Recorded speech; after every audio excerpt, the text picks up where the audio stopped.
can do. I'm picking Valentine, cause on the morning line, the guy's got him bigger than 5. Hello, racing fans, and welcome to another edition of Handicapper's Corner, brought to you by the Derby Bar and Grill. I'm Mike Heads, along with Drew Forrester. We're going to go through a special day at Hastings, always one of Derby the Day signature events, BC Derby Day. We have BC Derby, BC Oaks, the Randall Plate, and the Delta boys. Colleen. It's a girls. great day. 4 stakes races, 2 starter handicap races for the hard-trying little guys that aren't the stake stars, but they're $50,000 races for the $8,000 claiming types that are just, as I mentioned, they're not the superstars. They're not as gifted as the horses we'll see in the 4 stakes races, but they still put on the meat, and they put on the show a lot of nights. I really like the idea how they did the Starter Series, and it turned into a great success, cultivating obviously here on BC Derby Day with a $50,000 stake. Get out there on Derby Day. Should be a beautiful day. It's going to be good. Packed. Weather's going to be good. Let's get into the first. Let's do it. First race is one of the Starter Series. This is for the fillies and mares. Got a field of 7, going 6.5 furlongs. All the races were 6.5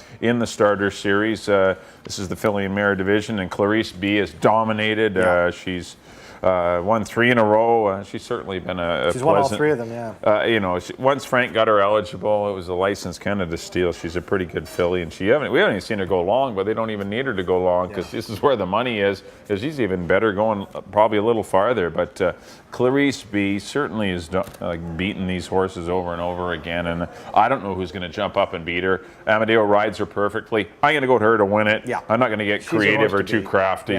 That's the horse. If anyone maybe does beat her, one more time to the 6, Fair Command for me for second.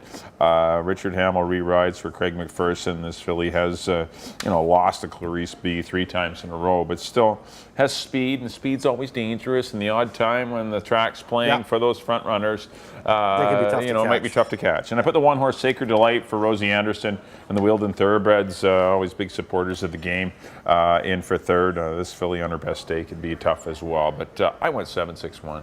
I agree. Clarice B is your rock star here. She's the horse to beat, hands down. I went with a little bit of a flyer on number 2, Julio's Gold, out of the Dave Milburn barn.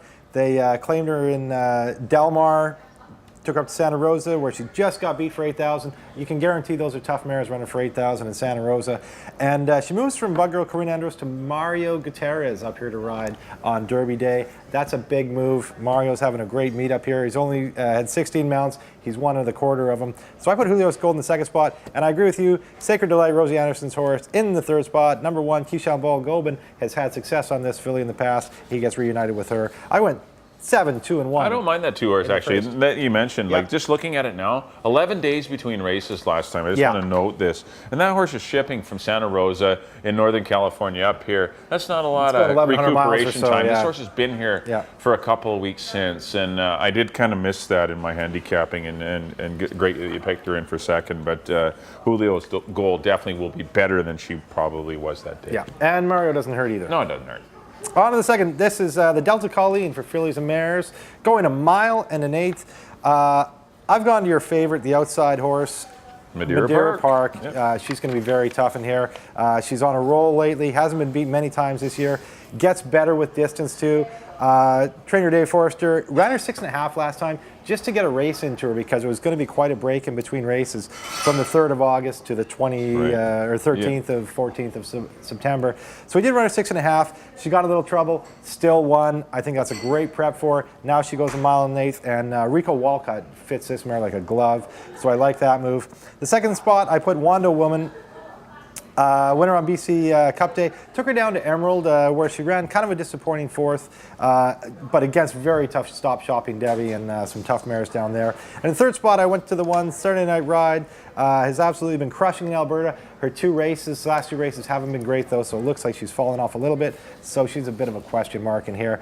I went 5-4-1 in the 2nd. Yeah, I agree that maybe the 1 Saturday Night Ride might be, falling off form a little concerned with the fact that she's been, not as impressive in her last couple of runs in Edmonton. And these are tough mares. I agree with your top pick. Madeira Park's horse to beat, hands down. Got to pack a pile of weight, but 123 pounds, going 1 mile and 1/8 isn't always an easy assignment, but she's pretty big. She's on a roll right now, and she's just doing well. She's not facing a for my money, you know, like they're just not an overly average, tough field, yeah. nice mares, and nothing outstanding in here. Wonder Woman's nice when she gets great paces. Touching Promise is nice when she rates. Lockett's very nice, just a nice little allowance, good filly. And Saturday Night Ride, when she gets the head end to herself, she's dangerous, but Alberta dangerous, and she needs to prove herself back here at Hastings. Madeira Park has proved herself here in Vancouver. I got to go to her to win it. I put Touching Promise, got a much-needed win last time. She had to drop back into Allowance Company to get it, but hopefully she rates a little bit better. She lost to Wanda Woman 2 back on BC Cup Day, but was over-racing early. Hopefully she's a little bit, you know, a little kinder, easier to rate. A little easier on the she is. And it's going to be a far more interesting race. And she is the only speed in the race, probably too, right? Oh, Saturday Night Ride's going to go. Saturday Night Ride's going to go, but she should be able to sit just off of her. She's so easy to rate when she's covered up. Yeah. But it's that day she couldn't get covered up. Wonder Woman was one of the other speed, which tells you how much speed was in the race. None. She was gone. You know, so the Touching Promise was gone and just didn't relax at all. And I just think there's more there with Touching Promise. Saturday Night Ride's going to go. Hopefully she can sit, I don't know, not the box seat, but maybe she'll sit off of her flank and make, you know, the fractions a little slower. Because that's the only way she can win is if she gets an easy opening quarter and half, because it is 9 furlongs, and that's tough for some of these mares. And Wonder Woman may fall victim to a very slow pace because Madeira Park's handy. If the pace is slow, Madeira Park will be right on it. If the pace is fast, Madeira Park can sit off of it. She's handier. She's going to have the first run at it, yeah. Wonder Woman has no options but to drop back to last and to make one run. And so she falls prey sometimes to some bogus fractions. That's why she hasn't won. That was why it was her first win in about 3 years on BC Cup Day, and that's part of the problem with taking her, is that, you know, she can't dictate anything. She needs other people to dictate how she ends up finishing. She's a victim of pace. That's right. Yeah. So I went 5, 2, and 4 in the Delta Colleen. On to the third race, 4,000 on threes, going 6.5 furlongs. I ended up on the 5 horse here, Contact Man. I think there's going to be a good pace between the 4, Sterling Remark, and the 7, Royal Victor. I think those are your horses, 4, 5, and 7. Yeah. I've just gone to Contact Man because I just think there's going to be a solid pace, and those two are not going to let each other get away with anything. And so Contact Man may prosper. So I went 5, 7, and 4. I think those are your 3 horses here. I got pretty much the same horses. I went with Royal Victor on top. I thought it was a good race last time. He doesn't need the pace, right? If somebody goes, but the other pace is on the inside of him, so Keyshawn should be able to either sit off the pace or take him all the way. I put Chapel Boy in the second spot. Amadeo only got beat about a little over length last time. 2 Royal Victor. Amadeo sticks with for Hall of Fame trainer Harold Barabee. And Sterling Remark, McPherson, Hamill coming off a win in the non-2-4. What else do you need to say? 7, 6, and 4 for me in the third. On to the fourth, Fillies and Mares, maiden 5,000, going 6.5 furlongs. 2 horse race for me. I like the 2 Queen Militant out of the Sylvia Gregory barn. Just got beat a length and 3/4 to Quiet Finale to maiden 8. Drops into maiden 5. Amadeo Perez. Hello, there's your favorite. And Miss Rose Parade, couple runner-up efforts, 3 in a row for maiden 5 one of these days. She's going to break out and win one of these. Third spot, I looked around. I went with Jody Ross in Silver Pursuit. Good runner-up last time to Zanita Rose for maiden 5,000 in a slow time, though. That's why she gets the third spot. I got 2, 7, and 3 in the fourth. I don't have a lot to add. The 2 and 7 of the horses, definitely you're bang on. I think Queen Militant, she's been freshened up a bit. Comeback Works, they're average, but these are just average horses they're running against. But she's been running, her numbers are the best. She's been running against the better quality horses. Amadeo on her. Keyshawn Bell Gobin rides Miss Rose Parade back-to-back runner-up efforts. 2 of them in blinkers last 2 times. It still hasn't got her over the hump, but she was she's been clear of the third horse quite often by quite a few lengths. So those are your 2. One of these days she's going to win it. It's one of those 2. If Queen Militant doesn't show up, Miss Rose Parade wins. Yeah. If Queen Militant shows up, she wins. It's 2, 7, and then somebody. I put the 6, Jamila. Don't love anyone for third, but I went 2, 7, and 6. In the fourth, on to the 5th race, the SW Randall Plate. Older gal. This is a good race. Yeah. Got a field of 7 or 8. Pardon me. Quality horses going 1 mile and an 1/8. Got Killing Me Smalls coming in from Alberta. Mysterious Soul didn't fare well in Seattle, but still he had a nice comeback run here at Hastings. Shooting Jacket's a cool horse. He hasn't won a race this year, but he's been running some pretty salty races. I got to go to Mr. Bowling, though. I like Mr. Bowling to win it. He returns to Hastings. He's been running at Emerald, and he hasn't won a race at Emerald, but his best race of his season stands here. out. You got the big 90 buyer, and it's sitting there staring you in the face. Guess who was on him that Lieutenant day? Governor's Day, Mario Gutierrez, who's back in the tack. Yeah. I know he will have to beat his very talented stablemate Commander, but I think Mr. Bowling can do it. I've gone to him to win it. Put the 6 Wilo Cat, who will appreciate what could be a pretty fast pace in here. Title Contender is going to go, and he melted in the mile. Yeah. He just was absolutely awful in the paddock in the Longacres mile. And he's done that before. I mean, there's nothing that Connections can do. This horse is just, he is what he is. Unfortunately, the money was down in Seattle. They chose to go for it. When you're the best older horse here, you go to the Longacres mile. Anita Bolton or That's the way it Connections that works. had the horse perfect here at Hastings. He'd just been comfortable, very confident in his surroundings, and so he hadn't misperformed in the paddock at all. Yeah. But when he went, you threw a curveball at him going to Seattle, He fell and apart. he melted. Yeah. He had a tough day, and he had great hands on his head. I know he had Rob Gilker and Sean Lawson on his head that day, and because they went down and paddocked him, and this horse was still too much for both of them. Yeah. I know they were dragging him. He was in the infield, Yeah. like he'd spraying the people in the paddock, but he's a gifted horse, but he's got to be on his game if he's going to win, and we'll see if he is. But I put Commander in for third. He's a cool horse. I know he's been winning at Edmonton, but Sorry to stop you, Mike. You got Wilo Cat in second spot. yes, I know. I do. Oh, okay, sorry. Yeah, I managed a Wildcat, and then I went on to. I know I did. You're working your way through them. I got you. 4, 6, 7 for me. I love Wildcat. You know, I just think the Pacing is going to help He's on him. his game right now too. Pacing is going to help him.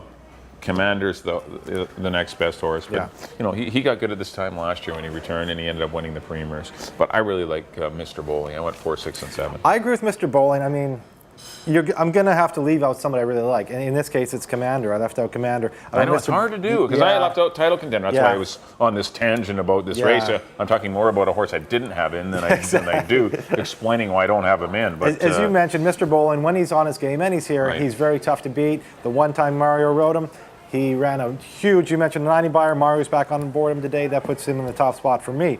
Title Contender, I did put in the second spot. I'm just, as Mike mentioned, I'm just throwing out the Longacres mile. Back home, if he behaves himself. Watch him in the paddock. That's another. Totally, You see him. Totally you'll see him. This horse will tell you the whole story when you're in the paddock. If he's melting down, stay away from him. Yeah.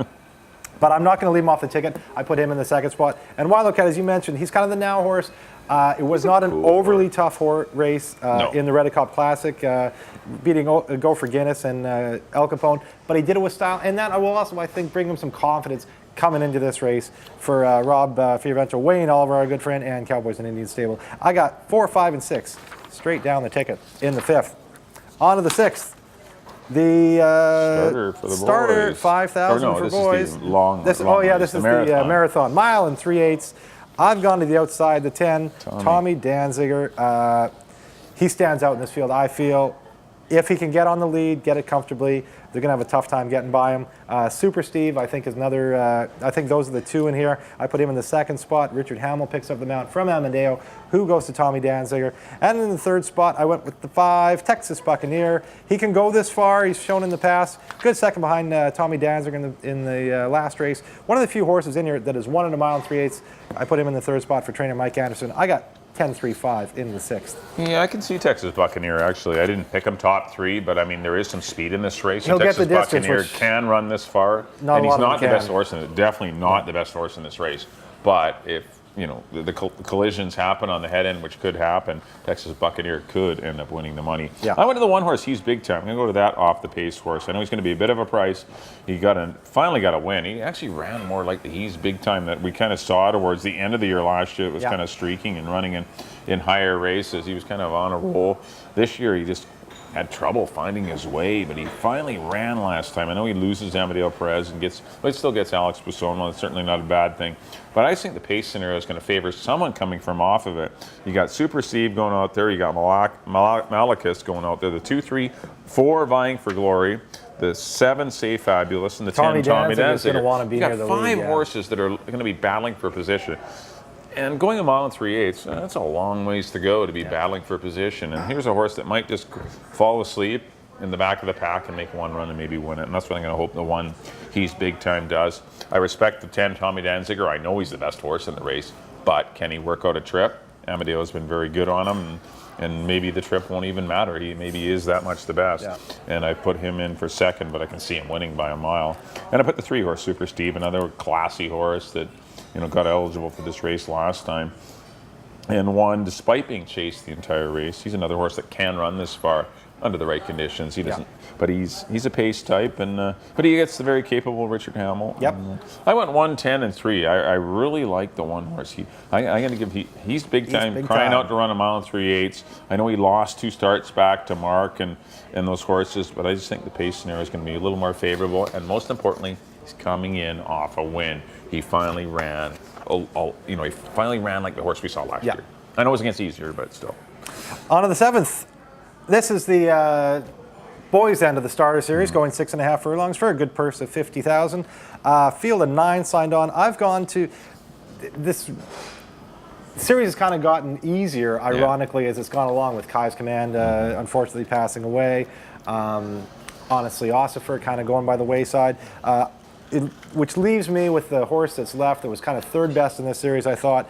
Come Away Home out of the Jim Penny barn. A second last time to Leo's in the House.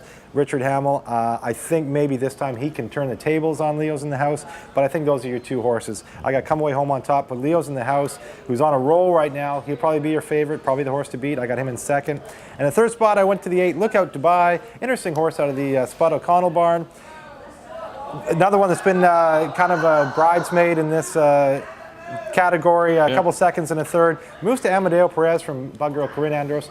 Interesting move. I like the way that's trending. So I'm going to go 7, 2, and 8 in the 7th. I got the same picks. I got 7, 2, 8. I think I'm going to see a good pace in here. I agree with the 7-horse Come Away Home. He was, given a good ride last time, but Leo's in the House. Kind of had a better trip and couldn't quite get to Leo's in the House, so Come Away Home had to settle for second. I think this time it's going to be far more speed. I don't roll, and Chabos is back in the series. I kind of like him too. I had him in my pick too. I just see more pace in here, and Wise Boss is going to be out prominent, and I just see some more action in this race early, and I just think that'll help the 7 Come Away Home. I agree with the 2. Leo's in the House. He's sharp right now. He's running well. And Lookout Dubai with Amadeo should never be overlooked. I went 7, 2, and 8. On to one of our co-features of the day. This is the DC Oaks. Yes, the DC Oaks, the $100,000 championship race for the 3-year-old fillies, going a mile and an 8. Before we get into it, we will say just briefly, me and Mike will be doing another show where we're going to go much more in-depth into the Oaks and the Derby. All right. So look for that on the Derby Bar and Girls site. But I've gone to the 8, Ole's Miss. I know she did lose to Dosselina last time with pace help. I just thought maybe she was a little too close in that 4-horse field. I think Amadeo made a tactical error, which he doesn't do very often. Yeah. He never wants to sit close to the pace. No. But in a 4-horse field, he didn't want to let Dosselina get away. He must have given her too much respect because he laid a little close, and it took away from her kick. She doesn't have her big kick, exactly. And maybe she was flat after running in Seattle. I don't know. But Ole's Miss will be farther back than you would. Yes, I hope she was last time. I hope she's 10 lengths back because this should be a fast pace in this race. And Ole's Miss is the horse to. I don't know. I'm going to try her to win it. Dosselina. Wow, has Pedro Alvarado done a great job with this filly or what? I mean, this filly's just done remarkably well. Working her way up. Started for 25 grand claiming. And just continues to improve. And even when she lost in some of them races, she wasn't losing by much. That was impressive last time when she went 23, 46, 111, and kept on running. And but she does have to pack 121 pounds. She did receive a lot of weight from Ole's Miss last time. She's not going to get that today, and she's going to get other pace pressure. Maybe Arabella's Muse. Maybe they won't choose to rate her. Yeah. I mean, they keep rating Arabella's Muse, and I think they're going to let her go. They got to let her do her thing, and just this is the day. Let her do her thing. Yeah. And Arabella's Muse is definitely third for me, but I can see her winning it. She runs her A race. On paper, Arabella's Muse, or for me, like watching them and knowing them and seeing them over the last couple of years, hands down, Arabella's Muse is the best filly in this race. There's no doubt. The most gifted. Yeah. But I just don't like the way she's got to put it all together, though. Yeah. She worked in 110 and 2. I'm hoping she's put it all together. She rested. She missed the Hong Kong Jockey Club race, and I'm hoping she can just come into the race, firing on all cylinders because she's been a little chink in her armor, and because she looked so unbeatable last year. But I went 8, 3, and 7. Those 3 fillies to me stand out on paper by a mile. I agree. Well, for me, I love Docilina and Oli's Miss. I'm not sure about Arabella's Muse. I put Oli's Miss on top because I agree. She's going to sit back. She's going to get comfy. She's going to watch. It's going to be a favorable pace scenario. And she's going to run him down under leading rider Amadeo Perez. That's my pick. I got Docilina in second. Wouldn't be surprised to see her fight. She fights, right? She gets headed. She fights off horses and keeps going. Yeah. She's tough. I got her in the second spot. In the third spot, I like 3 horses. I like Flatter You. I like Champagne Gal, who's already got a mile and an eighth under her belt, and obviously Arabella's Muse. I'm just not crazy about the way Arabella's Muse is going. I don't know what to do with her. I like Champagne Gal too, but I put Flatter You. A little bit of a homer, my dad's horse. I put her in the third spot. At least you're getting a price. You got to give price horses. I put her in the third spot because I thought she could have beat Arabella's Muse for third last time they ran. She got kind of trapped down on the rail when she was making her move, had to steady, and still only got beat 2.5 lengths. Dave Forrester has won this race many times. He knows how to have one ready for the Oaks, and I think she's going to run her best race of her career today. If she does, I think that could land her on the board. I don't think she's good enough to win it, but I think she could get a piece of it and land on the board. So I'm going to put her in the third spot. I got 8, 3, and 5 in the Oaks. We'll go into that in more depth later on. Now the big one, the 9th race on the card, BC Derby. Great race every year. We will go more in depth, so we'll just give a quick rundown right now. I've gone to the 5 Alert Bay. Peter Redekop's horse coming in from California. He was running in state-bred races down there, but they're still very tough, much tougher horses than you're going to run into up here. And I just think Alert Bay is the horse to beat, giving Mr. Redekop his 3rd win in the last 4 years, it would be, I believe, with Alert Bay. It'd be 3 in a row. 3 in a row, that's right. Second City, title contender, Alert Bay. I was thinking there was one in the middle there wasn't. It would be the natural hat trick for owner Peter Redekop. It wouldn't shock me. Rico Walcott, Anita Bolton, top connections for a good horse in a good race that looks to me like he could win it. The second spot, I put Me Boss Man, recent by North American Thoroughbreds and Mark DiDomenico. I watched the Emerald Derby race, and this horse made a big move in the last 16th. It looked like he was kind of hanging, just going to run a good third, maybe second, and then he just kind of exploded the last 16th, made a nice move. He'll get the distance. Perfect kind of horse for Mario Gutierrez. Sit and pounce kind of type. He loves that type of horse. He's going to fit him like a glove. I got him in the second spot. In the third spot, of course, I won't leave off. I'm just not crazy about the way another, Coffee Grinder. It was kind of a screwy deal last time, but I thought he should have beat those horses. Got his lowest buyer in his last 3 starts for that race. That's why he dropped to the third spot for me, but he's your local horse that is obviously the toughest of your local contingent. I got 5, 2, and 1 in a very good 69th running of the BC Derby. Yeah, I agree with the top 3. I'm going to go to Coffee Grinder, though. I'm going to stay with him. I've loved him from the day I've seen him. He's a gorgeous horse. He looks like a Derby winner, The only tricky part, and I know I haven't talked to Richard about, obviously, about the race, but and the only tricky thing, is getting off the rail. The number one post is the tricky part. That is not ideal. This horse is a cool horse. He's pretty professional. And now, but the race becomes tactically a little more difficult for Richard to ride. If he had the 8 or 9 hole, it'd be far easier. Sometimes you don't want the rail, sometimes you want the 9 hole. I think this horse would have won an outside draw. But he's been dealt the rail, so now we have to overcome it. And he's a cool horse. He's a victim of circumstances last time, and he's a nice horse. This is a quality horse that will, I think, run a big race today, and I think he is the horse I'm going to go with. The 5 horse Alert Bay on paper is the horse to beat. Running Calbred races, but still been doing it very impressively. He's been here for Craig McPherson, or Anita Bolton, pardon me. Craig McPherson has Coffee Grinder, but Anita Bolton has Alert Bay. Been in the Anita Bolton barn for almost a month. Almost a month, because the horse worked on the 29th and then September the 4th. This horse has been here for a while, so it's been acclimated. And if you're going to come up for a big race, you want to get a horse ready for this track, and they've done that. And look at Peter looking for 3 in a row. And I put Me Boss Man in the mix as well. Nice win last time in the Emerald Derby. Been privately purchased since, and see if the DiDomenico and the North American Thoroughbred Corp can get the job done. Mario rides for Troy Taylor. Just a nice horse that continues to run big races, and he's live. He's another one live. He's won at the distance. They've had a lot of success buying horses off Frank Lucarelli in the past too. Evelyn's Dancer they got up here. They've always done well when they bought horses off Lucarelli. I went 1, 5, and 2, but it's a great race. I left Slicer Red out. I know he's another one I wanted to put Del in there. Rio Harbor of tough horse Doris right now. Harwood's, I don't know who Ed never Allen seems to is, miss. but yeah, couple of live ones as well, but a good BC Derby. On to the 10th and final, got some maiden 5 granders going 6.5 furlongs. I'm going to close it out with the 8 Fashionista. Yep. Fashionista, a good runner-up effort to Timber Topper last time. That race is good enough to beat this field.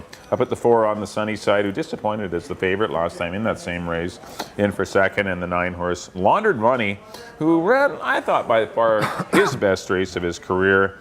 Hadn't really been a participant in his first 3, but set a pretty fast pace, faltered against a lot of these, and I just think the race will serve as a good prep for maybe a better effort because he has speed. Yeah. His speed's doing well on Sunday. Give this horse a long look because he's faster than on the sunny side and Fashionista. And he gets Amadeo certainly won't hurt. I went 8, 4, and 9 to close out the Derby program. I went with the 7, Uncle Clarence, a horse that's been working his way down. Craig thought enough of this horse to run him for maiden 25 3 times. Then he went down to maiden 16, then to maiden 8, where he finally kind of showed some ability. Only got beat 4 lengths. Now he drops down to maiden 5 with Hamill McPherson, as we've mentioned many times. Have they won any races this year? Out together. Have they won? So I put Uncle Clarence on top. Fashionista, obviously Dave Dahl's horse, just got beat a neck in a decent time, 1:18.2 for these kind of horses. I like Fashionista in second, and then the third spot I put on the sunny side. Got beat ahead, was your favorite last time, and wasn't really his day, just kind of hung, but I'll give him another shot with Keyshawn Bell-Gobin in the tech. I went 7, 8, and 4 in the nightcap. That'll do it for our analysis of BC Derby Day. Up next on screen will be picks. Mike, as always, is up first. There we go. Oh, we got a lot of races up there. Then race number 1, I went to the 7, Clarice B. I went 7, 6, and 1. Race number 2, I went to the 5, Madeira Park over the 2 and 4. And race number 3, I went to the 5, Contact Man, 5, 7, and 4. Race number 4 and number 2, Queen Militant on the class drop, 278 for me, or 276, pardon me. Race number 5, I'm going to try the 4 horse, Mr. Bowling. Could be a good race though. That's going to be a good Randall. Yeah. I went 4, 6, and 7. A lot of chances in the Randall play. Race number 6, I went to the 1. He's big time. It's my long shot play of the day. I went 1, 10, and 3. Race number 7, I went to the 7, Come Away Home over the 2, Leo's in the House, and the 9, Grandpa George. In the 8th race, I went to the 8. Ollie's Miss over the 3, Dosselina, and the 7, Arabella's Muse. Should be a great BC Oaks. And the BC Derby, went to the 1, Coffee Grinder. I'm going to stay with him. I've loved him all year, and everyone kind of has, but I know the competition's getting tougher, but I still like him. I went 1, 5, and 2. And the 10th and final, I went to the 8, Fashionista, 8, 4, and 9. On to my picks, there we go. I agree with Mike on the early double. In the first, I went with number 7, Clarice B, over the 2 and the 1. And in the second, number 5, Madeira Park, over the 4 and the 1. Excuse me. In the third, I went to the 7, Royal Victor, over the 6 and the 4. In the fourth, I went to the 2, Queen Militant, over the 7 and the 3. In the fifth, I went to the 4, Mr. Bowling, over the 5, Title Contender, and the 6, Wilocat. In the 6th, I went to the 10, Tommy Danziger, over the 3 and the 5. In the 7th, I went with number 7, Come Away Home, over the 2 and the 8. In the 8th, the Oaks, I went with number 8, Ollie's Miss, over the 3, Dosselina, and the 5, Flatter You. In the 9th, the BC Derby, I went to number 5, Incomer Alert Bay, over the 2, Me Boss Man, and the 1, Coffee Grinder. And in the nightcap, the 10th, I went to number 7, Uncle Clarence, over the 8 and the 4. All right, thank you very much for tuning in to Handicapper, the BC Derby and Oaks edition of Handicapper's Corner. Don't forget, you can get this lovely little item. It's got a 2-for-1 Derby coupon on it, as well as our hot selections on the Derby program, as well as on the Saturday program. But they're so hot, hopefully it doesn't make your beer warm. Also, there's an overnight on the back of it that's got all the list of the names and everything. It's a great sheet to have. It's available on the tarmac at Hastings at any of your beer vendors or all those vendors down there on the tarmac. Yep. You'll be able to get those, obviously, absolutely free. But should be a great day. 10 races. Don't forget early post, 12:50. It's an hour earlier than normal, but and you want to be there for the first, because we jump right into the action, right? Yeah, the starter series, and then there's stakes races and then the Delta early. Yeah, so. It's a great card, an excellent 10-race card put together by Stu Schlegel, and it should be a lot of fun. And please do come on out. It's always a signature day. It's a great day to be there. And there's a hat contest. It's always BC Cup Day and BC Derby Day are our 2 best days of the year. The atmosphere's great. I like BC Derby Day, just the history of it. 69th running, can't beat it. I know, it's going to be a great day, so please do join us at the track. If you can't, get down here to the Derby Bar and Grill and enjoy it here. There'll be lots going on as well. On behalf of Drew, thank you very much, everyone, for tuning in. We'll see you next time here on Handicapper's Corner.